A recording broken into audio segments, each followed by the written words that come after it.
ओम शांति।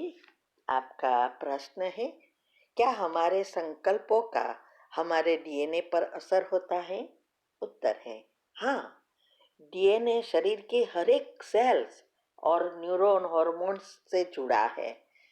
एक एक सेल्स में डीएनए है और हर एक सेल्स संकल्प के आधार पर काम करते हैं और बनते हैं। हर सेकंड हमारे अंदर 3,000 मिलियन सेल से भी ज्यादा मरते हैं और वो सब रिप्लेस होते हैं।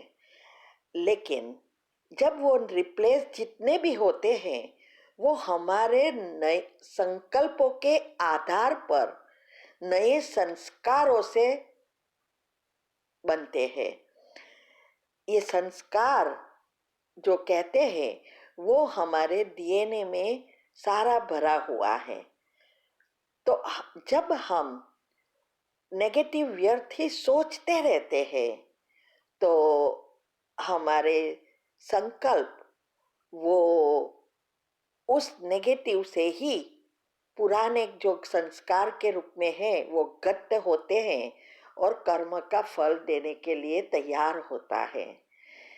और अगर हम पॉजिटिव सोचना, आत्मा का चिंतन करना शुरू करते हैं तो हमारे सेल्स सारे नए बनते हैं, वो हमारी पॉजिटिव बनते जाते हैं और उस अनुसार सारी सब कुछ जुड़ा हुआ है। यहाँ तक कि डीएनए में हमारे हर एक जन्म के डेटा भरा हुआ है। साइंस भी कहती है और कई टॉपिक में हमने पढ़ा है कि हमारे कई पूर्वज तक के सभी आत्माओं से जिनसे भी हम जुड़े हैं वो सब कुछ रिकॉर्ड है। कौन थे, क्या करते थे, उसके संस्कार कैसे थे, हमारे संस्कार कैसे बने, नए कैसे बनने वाले हैं, हमारा अगला जन्म कैसा होगा। शायद इसको ही ड्रामा भी कह सकते हैं। ये इसके लिए हमने बहुत एक अच्छी रीति डीएनए क्या है उसका एक टॉपिक यूट्यूब पर रखा है और हेल्थ एंड माइंड में भी समझाया है कि सारी अंदर की सिस्टम कैसे चलती है। अगर आपको ज़्यादा समझना है तो चैनल का नाम है शिव शक्ति मेडिटेशन बीके कुसुम। फिर सब्सक्राइब करेंगे तो प्लेलिस्ट में जाएंगे, वहाँ आपको सब कुछ ग्रुप वाइज मिलेगा। साथ साथ लाइक शेयर और कमेंट भी कीजिए, इससे आपका पुण्य का खाता बढ़ेगा और आप जल्दी जल्दी आगे बढ़ेंगे। लेकिन याद रहे, कमेंट ऐसी होनी चाहिए जिससे किसी को फायदा हो, भगवान का मैसेज मिले, तब दुआ प्राप्त होती है। तो हमारे संकल्प चेंज करने से न्यूरॉन, हार्मोन, सेल्स, डीएनए सब कुछ चेंज हो जाता है और सारी सिस्टम रिसेट हो जाती है। साइंस ने तो सभी अभी ढूंढा है, लेकिन परमात्मा ने हमें इतनी अच्छी रीति सिंपल भाषा में समझाया है जो आज साइंस समझा रही है। इसीलिए हमारी पहली अवस्था को पक्का करो। योग की जो अवस्था है 4, उसमें से पहली अवस्था ही ये सब कुछ परिवर्तन करती है और उसमें ही मेहनत है। ओम शांति। आपका प्रश्न है, आज मुरली में आया, कोई लोभ आदि तो नहीं है? यह सुख शरीर पुराना है, इनका भी बहुत ख्याल नहीं करना है। यह ठीक भी तब रहेगा जब ज्ञान योग की पूरी धारणा होगी। धारणा नहीं होगी तो शरीर और ही सड़ता जाएगा। सड़ते सड़ते बिल्कुल ही कब्र दाखिल हो जाएगा। नया शरीर फिर भविष्य में मिलना है, आत्मा को पवित्र बनाना है। यह तो पुराना मुठ पलीती शरीर है, इनको कितना भी पाउडर लगाओ वो तो वर्थ नॉट अ पेनी ही है, ये समझना है। उत्तर है, यहाँ भगवान यही कह रहे हैं कि ये जो शरीर है वो शरीर अभी पुराना है, पांच तत्व भी पुराना हो गया तो शरीर भी पुराना हो गया है। और इसके पीछे समय बिगाड़ना नहीं है, ना पैसा बिगाड़ना है, क्योंकि शरीर को ठीक रखना ये अलग बात है, लेकिन उसके पीछे पड़ना अच्छे दिखाव के लिए वो तो समय और पैसा सब कुछ बर्बाद करने की बात है।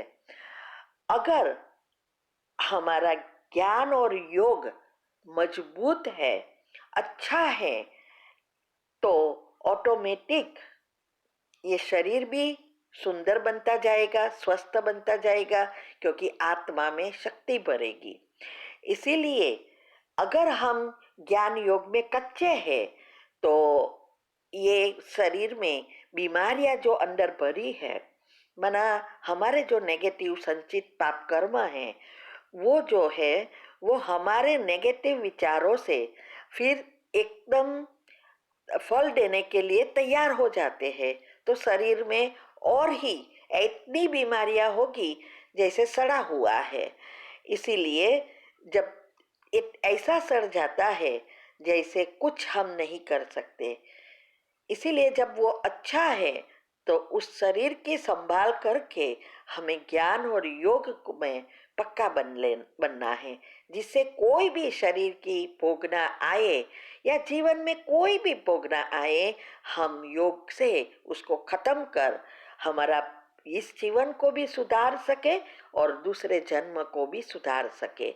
इसीलिए बाबा कहते हैं कि ये शरीर तो अभी पुराना हो गया है, वो तो खत्म होना ही है, और ये खत्म होवे उसके पहले अगर हम आत्मा को पवित्र बनाएंगे तो हमें बहुत सुंदर शरीर मिलेगा।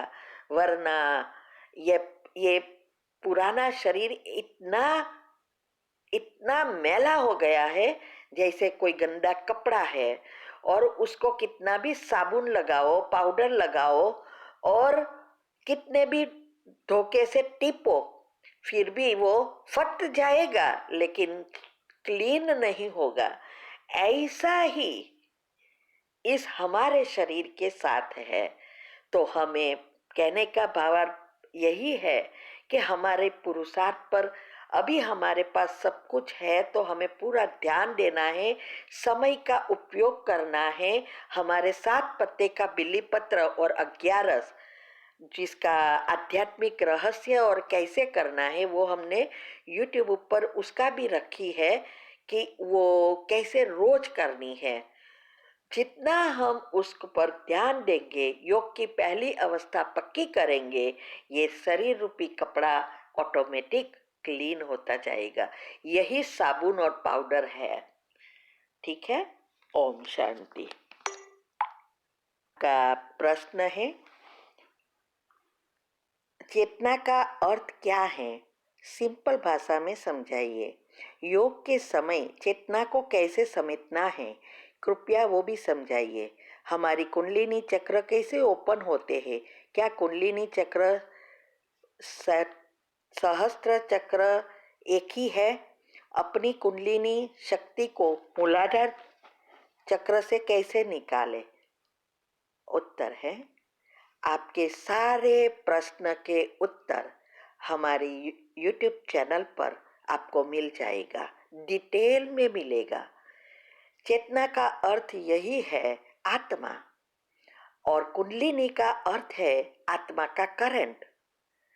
तो मूलाधार चक्र में कुंडलिनी होना अर्थात आत्मा की शक्ति कंप्लीटली एंड में आ गई है, और सहस्त्र चक्र का अर्थ है ऊपर सबसे 100% बैटरी चार्ज होती है, और सहस्त्र चक्र परमात्मा की एनर्जी आने का स्थान है।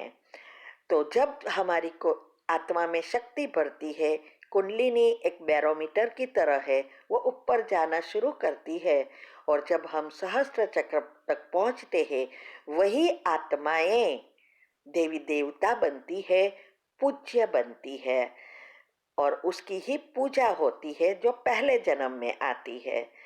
ये सारे कुंडलिनी चक्र दुनिया में भी बताया है कि बहुत कम आत्माएं हैं जो इस चक्र तक पहुंच सकती है, लेकिन उसने साधु संत की बात की है। लेकिन भगवान ने आके हमें बताया कि कोई भी दुनिया में किसी की भी कुंडलिनी सहस्त्र तक नहीं पहुंचती है, सिर्फ एंड सिर्फ महान आत्मा अर्थात देवी देवताओं की आत्मा ही उस तक पहुंच सकती है।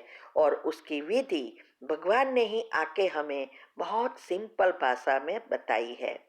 तो अगर आप आज के भी 2 प्रश्न ऊपर के सुनो, उसमें बताया है कि कैसे अपनी पहली अवस्था को पक्का करना है और ऑटोमेटिक ये चक्र वगैरह खुलता जाएगा, उसके साथ कोई स्पेशल कोई चीज करनी नहीं है। और एक कुंडलिनी उधर से निकल ही जाएगी मूलाधार से। अब तो पहले आपको योग के टॉपिक रखे हैं, प्लेलिस्ट में जाओ, सब ग्रुप वाइज आपको मिलेगा। अगर आप पहले आप योग सीखो और सारे राज को समझने का प्रयत्न करो, तब आपकी अवस्था बनेगी। सिर्फ प्रश्न पूछने से कुछ नहीं होता है, उसको प्रैक्टिकल लाइफ में लाना है। ठीक है। ओम शांति।